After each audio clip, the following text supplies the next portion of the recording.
thank everyone for coming. I'm Lindsay, I'm the brand ambassador for Daffy's. First of all, have you tried Daffy's before today? Yeah. No? Do you like, well, those of you who already have a gin tonic, don't worry, there are more coming, but do you like the brand so far? Do you like what you're drinking? Good, that's good to hear. So I'm just going to chat to you a little about our brand and why Daffy's came to be, and also a little bit about, believe it or not, Christmas cocktails already. It's that time of year where we're actually starting to get the photography done and get everything sorted for Christmas, so it got me thinking about what we could do for a talk, so hopefully you'll enjoy it as well. So Daffy's, we have been on the market for almost 2 years. It'll be 2 years in December, and Daffy's came about because Chris, who is the founder and distiller, has anyone met Chris at all before, if you've been to any of our other events at all?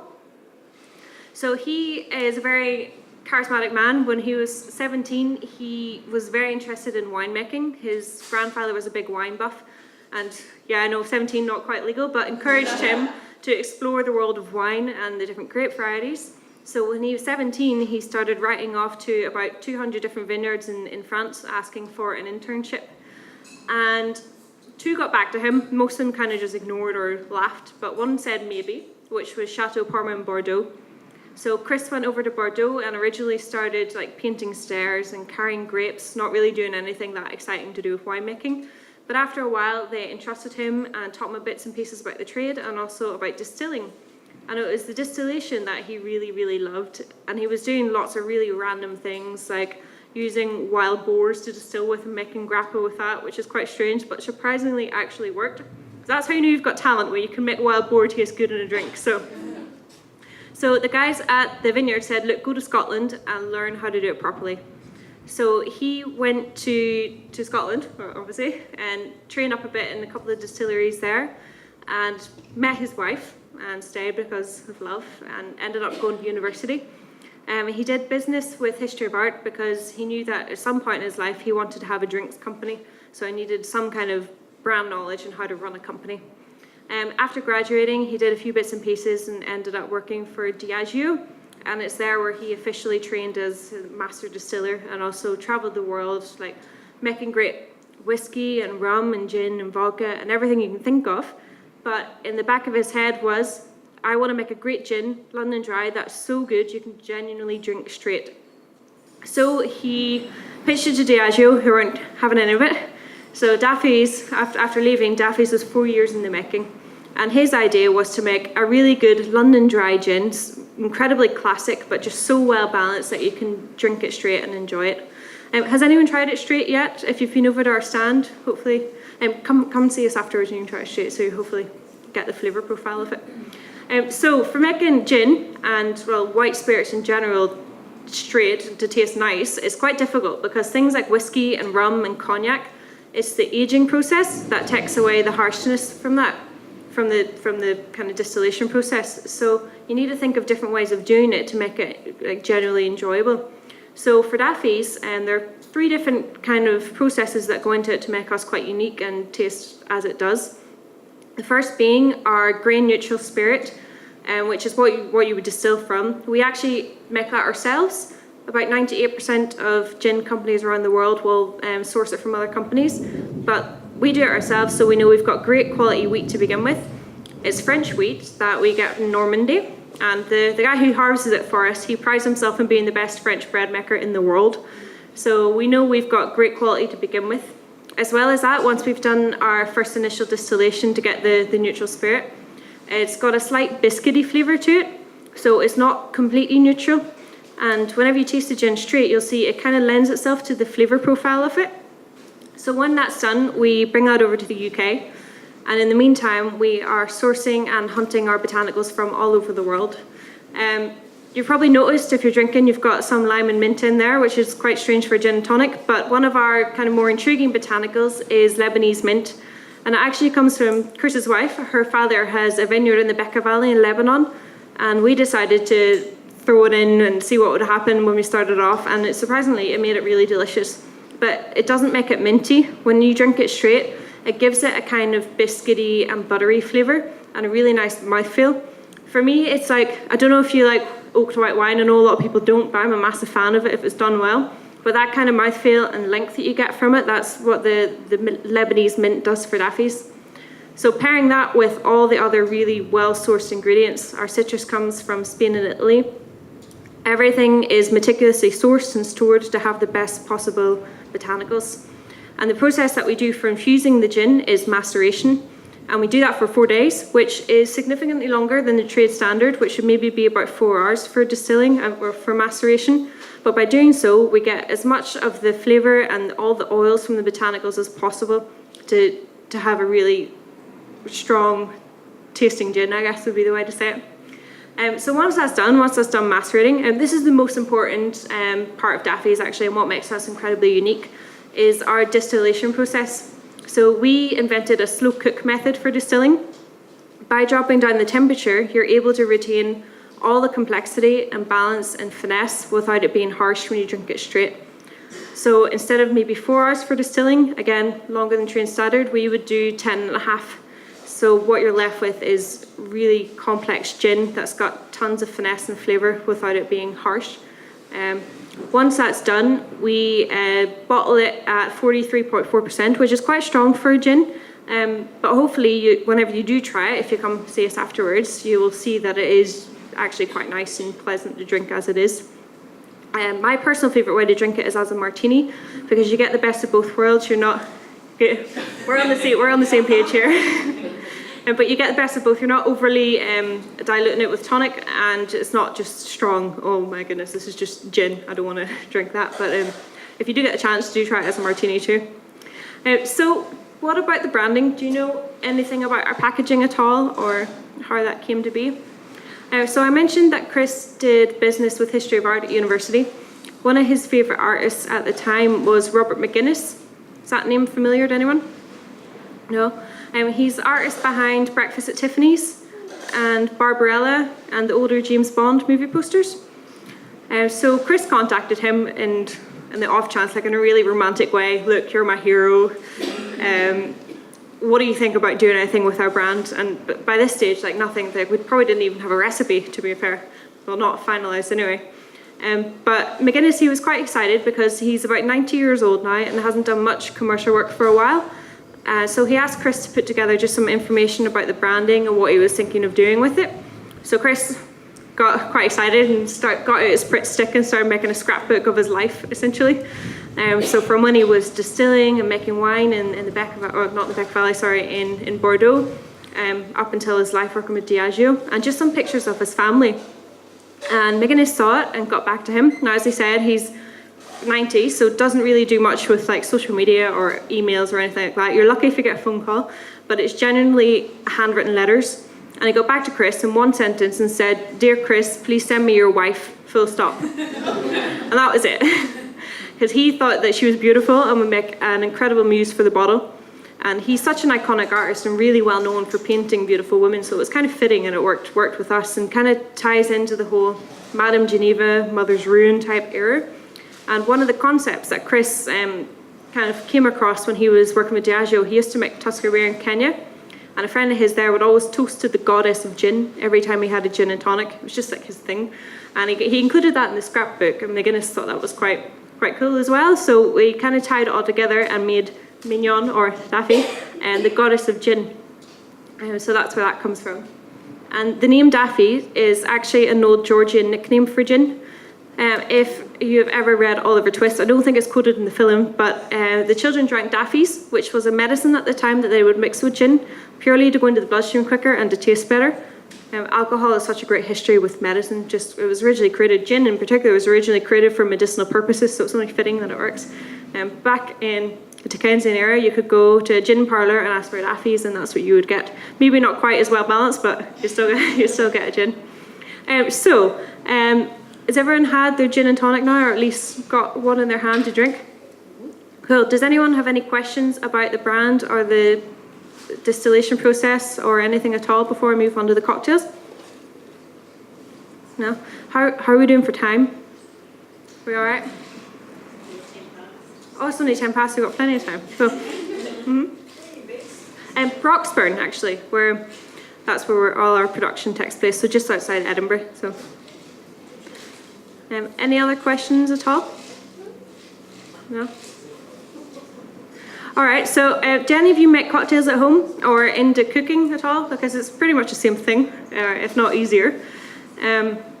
I kind of look after all the cocktail aspects of Daffy's as well, and because of the kind of biscuity and buttery flavours, you can really do interesting things with it that you wouldn't normally do so with gin. So those kind of spicy and woody and oaky flavours that you would normally associate with rum or whiskey, you can really do with gin and make some delicious Christmas cocktails. I'm sorry for talking about Christmas already, but I just love the flavours and all the spices and everything you can do with it, and it is quite nice to have a gin that you can do so with too, because not everyone likes whiskey. Yeah. There is a cocktail coming around shortly, and what it is actually is a clarified milk punch. And the idea behind it was to create a pumpkin spice latte type cocktail. But it's not milky, it is clarified.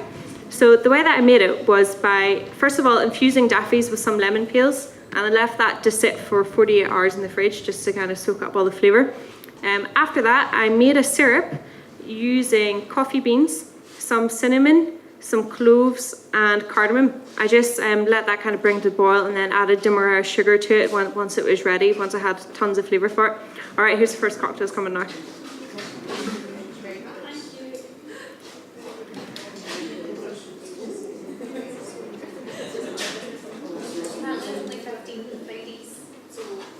What? I know I'm not too early, am I? It comes faster than you think.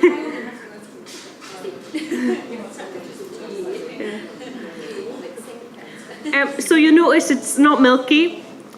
What I did was once the syrup was made and I added that to the gin, I then heated up some milk and just added it to the whole mixture, and that'll start to curdle, which is what you want actually, because the citrus from the lemon will start to make it curdle.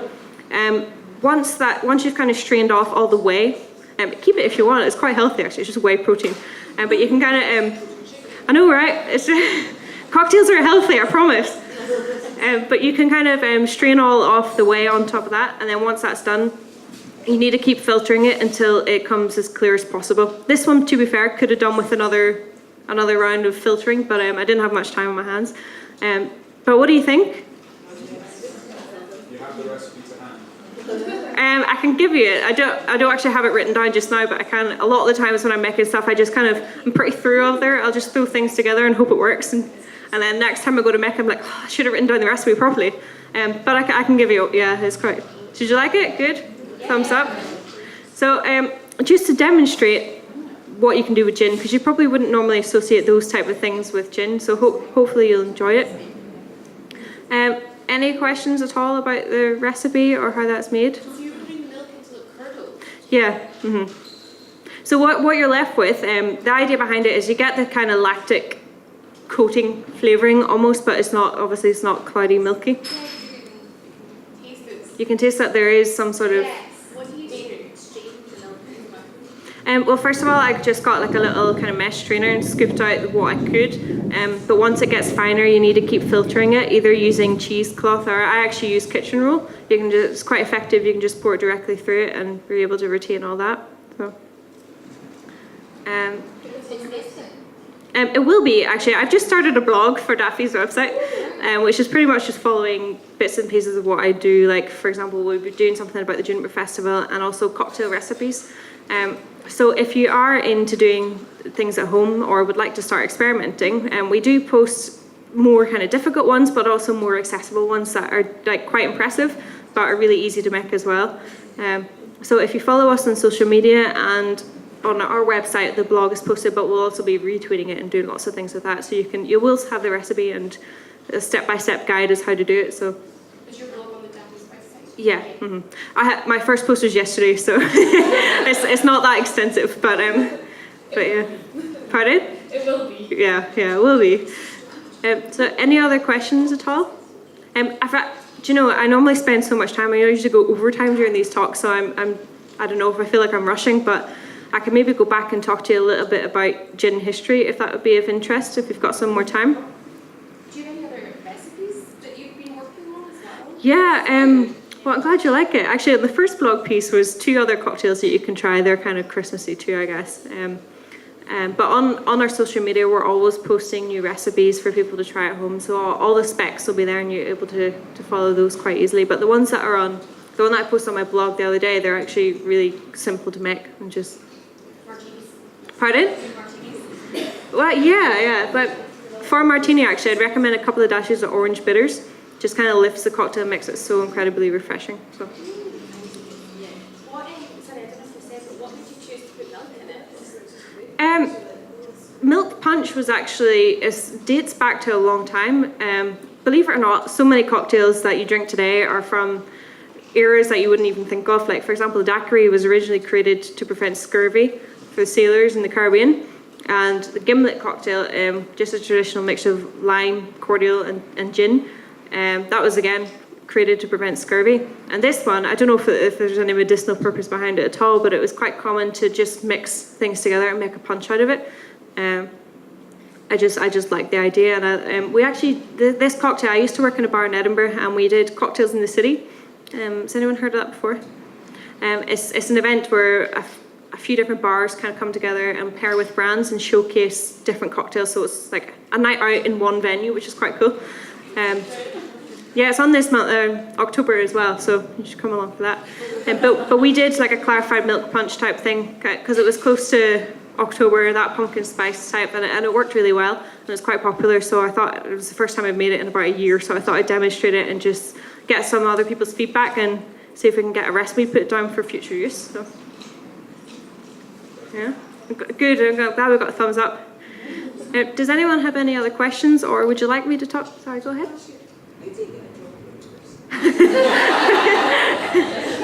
Luck. There are different ways to go into it.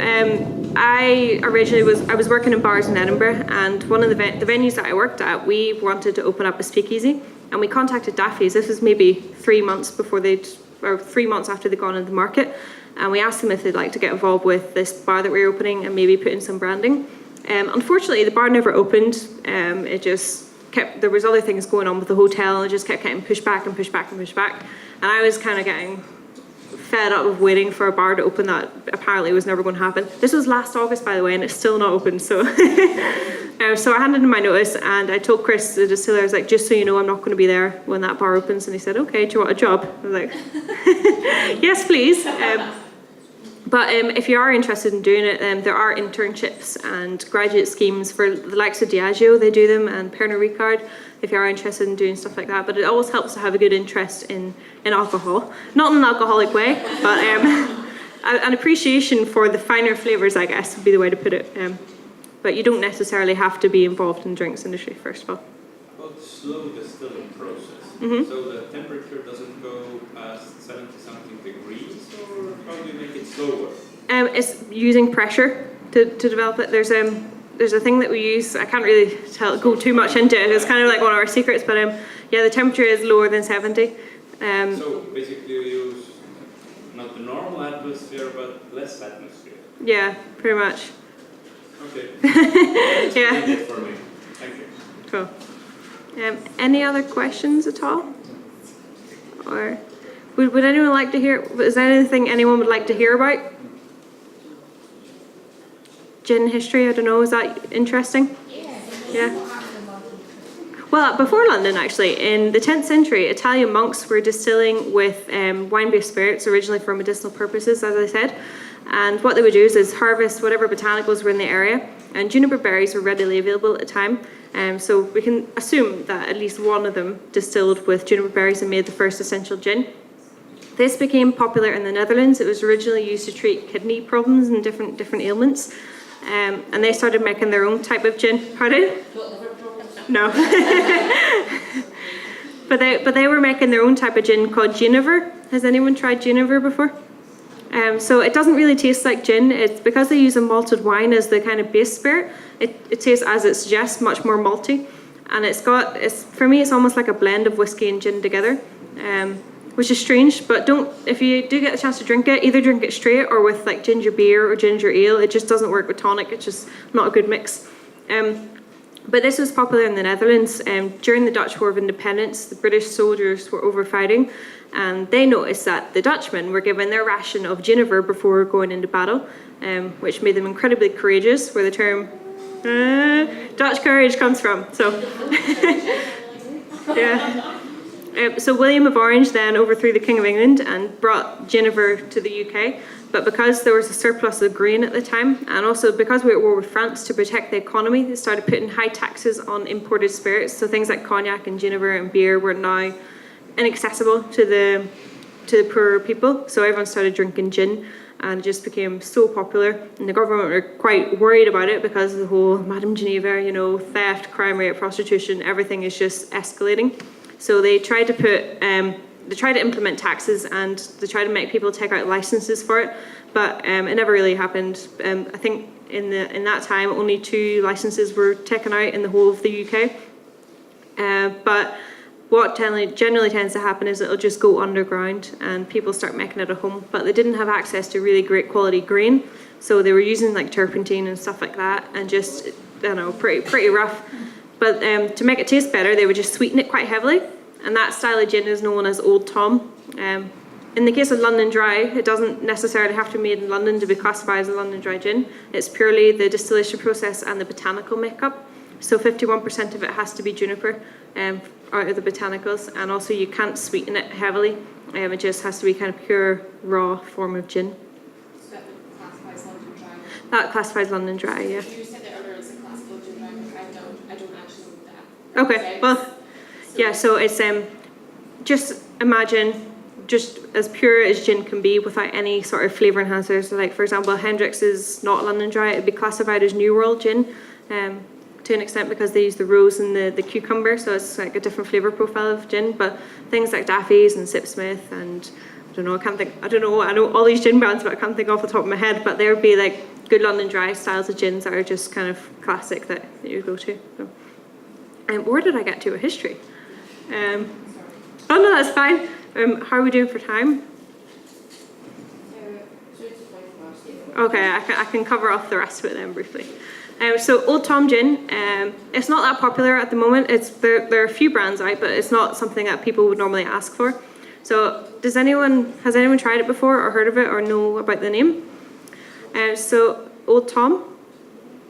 So as I mentioned, everything just went underground with the gin distilling process, and to make people aware that you could actually get gin there, this gentleman decided to put a picture of a tomcat outside his shop.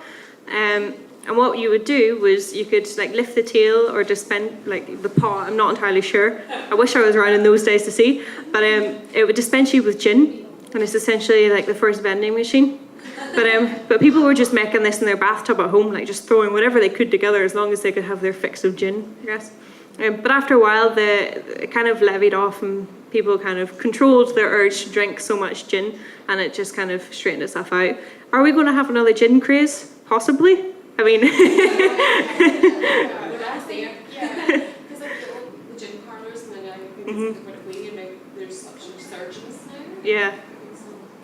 Well, I'm not complaining. Neither am I. Yeah. So yeah, after kind of just levied off, the reason that we have such a resurgence in gin at the moment, we have brands like Hendrick's and Bombay Sapphire to thank for actually, because they kind of came in and revolutionised the market by introducing cooler products that weren't available at the time. And it'll also, because of the whiskey industry, in Scotland for a whiskey it has to be aged for 3 years to be classified as Scotch. So while the whiskey distilleries are waiting for the whiskey to age, they can make a gin in the meantime and make some money on it. That's not what Daffy's does, we're purely gin.